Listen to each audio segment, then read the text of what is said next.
casharka labaad wuxuu ku saabsan yahay horumarka taariikheed ee ay soo mareen howlaha daryeelka caafimaadka iyo xanaanada laga soo bilaabo waayadii hore antiikan ilaa maanta.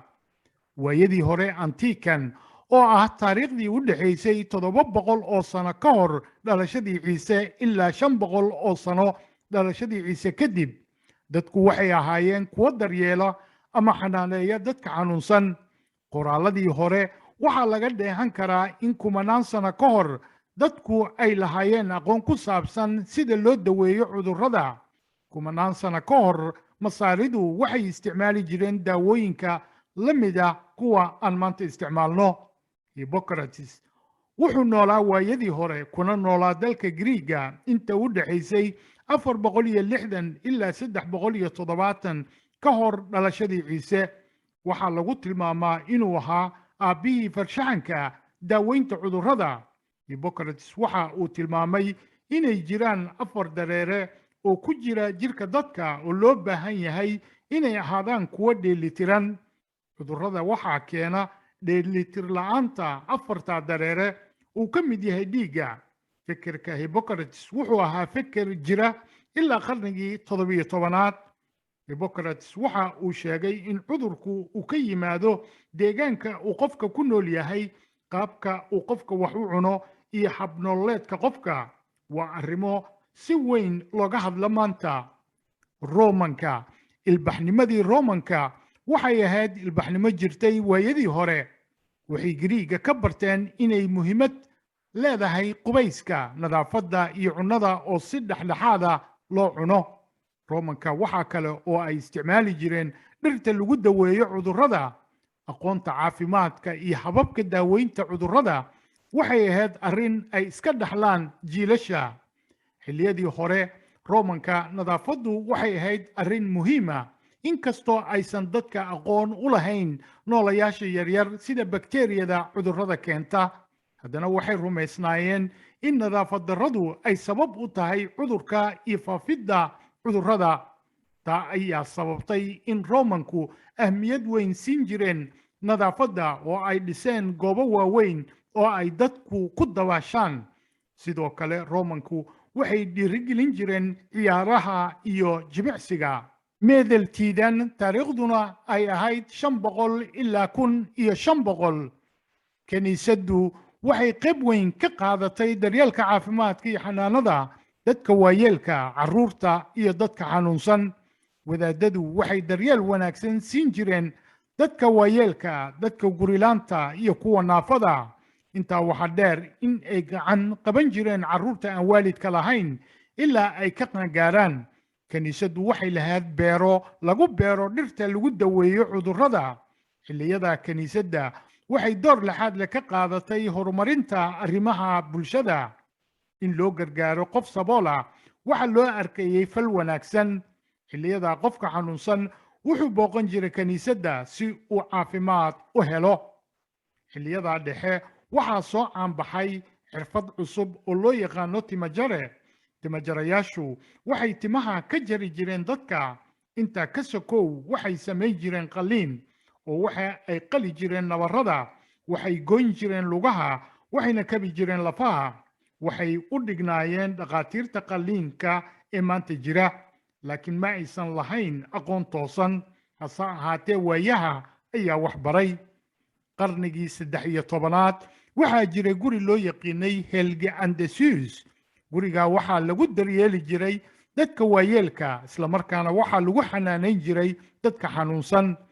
dhaqaalaha lagu maamulo guriga waxaa bixin jiray qofka iyo dad deeq-bixiyaal ah. haddii qofku uusan lahayn dhaqaale, daaweyntu waxay ahayd mid lacag la'aan ah. hase ahaatee qofka waxaa waajib ku ahaa in hantidiisa la dhaxlo. duqa magaalada ayaa u magacaabi jiray 2 qof oo horjooga ah oo maamula howlaha guriga. qarnigii 15aad waxaa la dhisay hosbitaal lagu xanaaneyn jiray dadka qaba cudurrada faafa. cabsi weyn oo laga qabay cudurrada faafa waxaa hosbitaal laga dhisay magaalada dibaddeeda, waxaana shaqaale ka ahaa wadaadada kiniisadda. Gustav Vasa oo boqor ka ahaa dalkan Sweden sanadku markuu ahaa 1520 ayaa isbeddel weyn ku sameeyey howlaha daryeelka caafimaadka iyo xanaanada. Sweden waxay qaadatay Protestanka waxaana halkaa ku lumay aqoontii iyo waayo aragnimadii ay lahayd kaniisadda Katoliga oo ku saabsanaa howlaha daryeelka caafimaadka iyo xanaanada. waxaa hoos u dhacay howlihii daryeelka caafimaadka iyo xanaanada ee dalka. hase ahaatee xilligii Gustav Vasa dowladda ayaa mas-uul ka ahayd adeega caafimaadka iyo xanaanada. cusbitaalka waxaa lagu daaweyn jiray cudurro kala duwan, waxaa kaloo lagu xanaaneyn jiray dadka lagu soo dhaawacay dagaalada. sanadku markuu ahaa 1686 waxay kaniisaddu fartay in degmo kasta ay dhisto guri lagu daryeelo saboolka. guriga waxaa lagu magacaabi jiray guriga saboolka Fattighus. guriga waxaa lagu daryeeli jiray dadka saboolka, dadka waayeelka, dadka xanuunsan, carruurta aan waalidka lahayn iyo dadka naafada. guriga waxay ka heli jireen cunno iyo hoy. horjoogaha guriga ayaa mas-uul ka ahaa in la helo dhaqaale lagu maamulo howlaha guriga. waxaa kaloo jiray qarnigii 16aad in beeraha ku yiil degmo kasta loo qaybiyo qaybo. qayb kasta waxay mas-uul ka ahayd inay kafaalo qaadaan nolosha dhowr qof oo sabool ah. saboolku wuxuu ahaa qofka aan nasiib u yeelan inuu ku noolaado guriga saboolka Fattighus ama hosbitaal, isla markaana ah qof aan maaray karin noloshiisa oo kaalmo u baahan. qofka saboolka waxaa lagu magacaabi jiray rotayun. beeralayda ayaa ku kaltami jiray qofka saboolka si uu u helo biyo iyo baad, oo hadba reer ayuu u martiyi jiray. kaltanka waxaa loo yaqiinay kaltankii saboolka rotegong.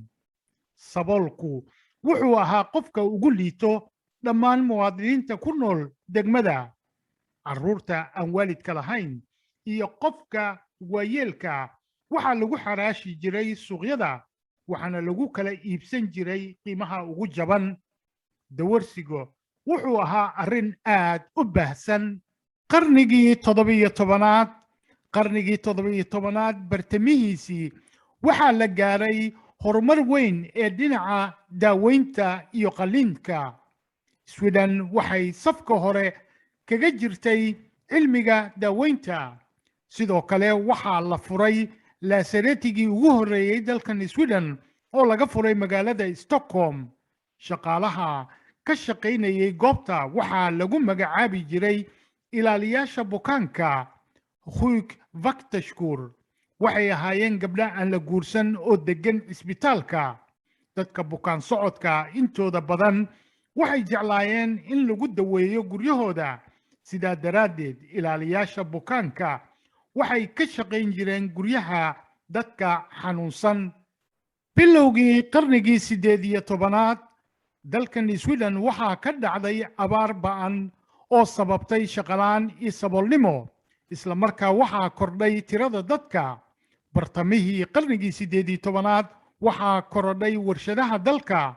warshaduhu waxay ku yiileen magaalooyinka waaweyn sida Sundsvall, Norrköping iyo Göteborg. dad badan waxay ka soo guureen tuulooyinka una soo guureen magaalooyinka. magaalooyinku waxay ahaayeen kuwo ay ka jirto guryo xumo. guryuhu waxay ahaayeen kuwo ciriiri ah oo ay nadaafadoodu aad u liidato. shaqada warshadaha waxay ahayd mid halis ah, dadkuna waxay shaqayn jireen saacado badan. xaaladaha shaqadana waxay ahayd mid aad u adag. carruurta lagu shaqaysto waxay ahayd arrin aad u badan. sanadku markuu ahaa 1840kii dad aad u tiro badan ayaa u qaxay dalka Mareykanka si ay nolol wanaagsan u helaan. 1,200,000 oo qof ayaa u qaxay dalka Mareykanka. xilligaa Sweden dadkeedu wuxuu la ekaa 6 milyan. sanadku markuu ahaa 1842 waa markii ugu horreysay oo ay Sweden hesho xeer ku saabsan waxbarashada oo sheegaya in carruur kasta ay tegi karaan dugsiyada waxna ka baran karaan. bulshadu waxay bilaabeen in dhaqaalo la siiyo qofka saboolka. saboolnimada oo aad u baahsan, cadaalad darrada iyo isticmaalka alkoolada oo aad u korodhay ayaa sababtay inay abuurmaan ururada dhaqdhaqaaqa shaqaalaha Arbitis Ruralse iyo ururada ka hortagga cabidda alkolada Nicterheads Ruralse.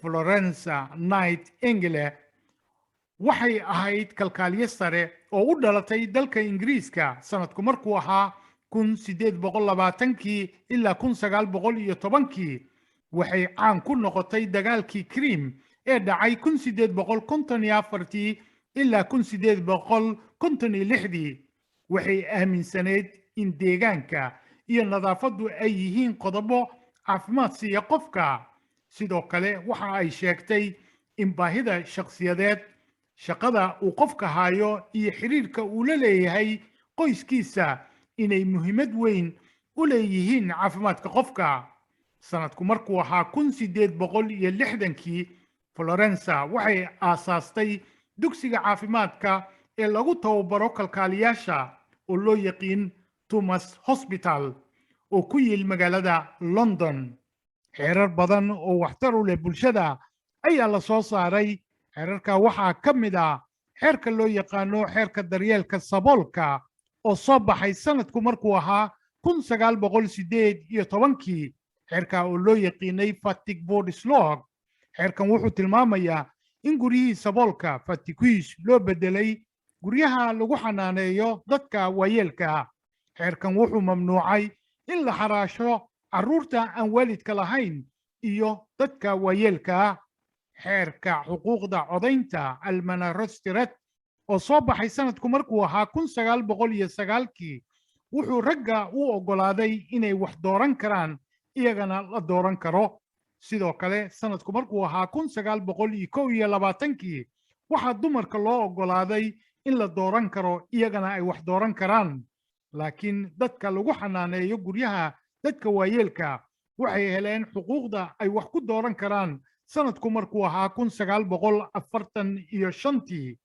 bartamihii 1930 waxaa wanaagsanaaday dhaqaalaha dalka waxaa isbeddel lagu sameeyey daryeelka caafimaadka bulshada social ward gunnada howlgabka ayaa la bixiyey caymiska dadka shaqalaanta iyo gunnada hooyada ilmaha dhashay ayaa la hirgeliyey waxaa la helay daawada penicillinka oo lagu daweeyo cudurka loo yaqaano caalirka sanbabada oo ahaa cudur dilaaca waxaa la dhisay guryo wanaagsan nadaafadda bulshada ayaa sare u kacday sanadku markuu ahaa 1940 waxaa korodhay baahida loo qabo kalkaaliye xilligaa oo ahaa xilligii la dhisay hemshans oo ah in dadka waayeelka ama xanuunsan guryaha lagu xanaaneeyo kalkaaliyuhu waxay ahaayeen gabdho qaatay waxbarasho 15 bilood ah waxbarashada waxaa ka mid ahaa maamulka dhaqaalaha qofka cilmiga psychologiga nadaafadda iyo cunno karinta sanadku markuu ahaa 1957 waxaa la soo saaray xeerka kaalmada bulshada social yelb slogan oo dhigayo in qofka xanuunsan qofka waayeelka iyo carruurtu ay xaq u leeyihiin inay helaan kaalmo dhaqaale social bidrog sanadku markuu ahaa 1960 waxaa la hirgelshay xeerka loo yaqaano xeerka daryeelka carruurta Born Bodies Law oo dhigayo in waalidka carruurta laga wareejin karo haddii guriga ay carruurta ku nool yihiin uu yahay guri aan ku habboonayn korriinka carruurta ama carruurtu ay la yimaadaan anshax xumo sanadku markuu ahaa 1970 waxaa korodhay baahida loo qabo guryaha lagu xanaaneeyo dadka waayeelka sidoo kale waxaa la dhisay guryaha lagu xanaaneeyo dadka qabo xanuunada maskaxda iyo kuwa naafada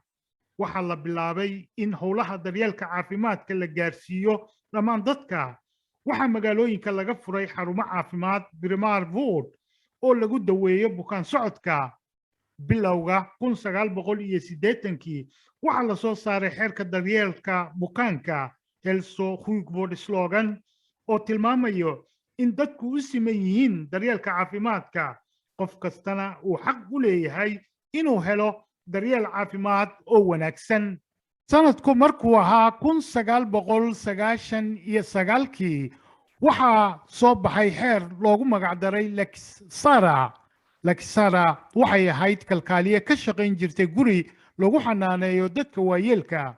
waxay dacwad ka gudbisay goobta markii ay aragtay in daryeel xumo ay ka jirto. xeerkan wuxuu dhigayaa shaqaale kasta oo la kulmo daryeel xumo waxa waajib ku ah in uu dacwad gaarsiiyo xafiiska arrimaha bulshada si arrinkaa wax looga qabto. shirkadaha gaarka loo leeyahay ee ka shaqeeya howlaha daryeelka caafimaadka iyo xanaanada bilowga 1990kii waxaa dhacay isbeddel ujeedkiisu uu yahay in lagu tartamo daryeelka caafimaadka iyo xanaanada oo la helo shirkado gaar loo leeyahay oo fuliyo howlaha daryeelka caafimaadka iyo xanaanada. isbeddelka uu keeni kara horumar ku aadan howlaha daryeelka caafimaadka iyo xanaanada isla markaana hoos u dhigi kara qarashka ku baxa howlaha daryeelka caafimaadka iyo xanaanada. fikirka wuxuu ku salaysnaa in qofka bukaan socodka uu yeesho awood uu ku dooran karo dhakhtarka iyo goobta lagu daaweynayo. taa oo horseedi karto in goobaha daryeelka caafimaadka iyo xanaanada ay ka dhacaan tartamo. maanta waxaa jiro shirkado gaar loo leeyahay oo fuliyo dhammaan howlaha daryeelka caafimaadka iyo xanaanada. arrimaha ku saabsan shirkadaha gaar loo leeyahay ee ka shaqeeya howlaha daryeelka caafimaadka iyo xanaanada waa arrin dood badan ay ka jirto. xisbiyada dalka aad ayay ugu qaybsan yihiin arrintan. qaar ka mid a waxay ku doodaan in cashuurta shacbiga ay ku dhacdo jeebaha ganacsatada halka kuwa kale ay ku doodayaan in arrintan ay horumarinayso howlaha daryeelka caafimaadka iyo xanaanada. qarnigii 20aad waxaa la soo saaray xeerar cusub oo ku saabsan daryeelka caafimaadka iyo xanaanada.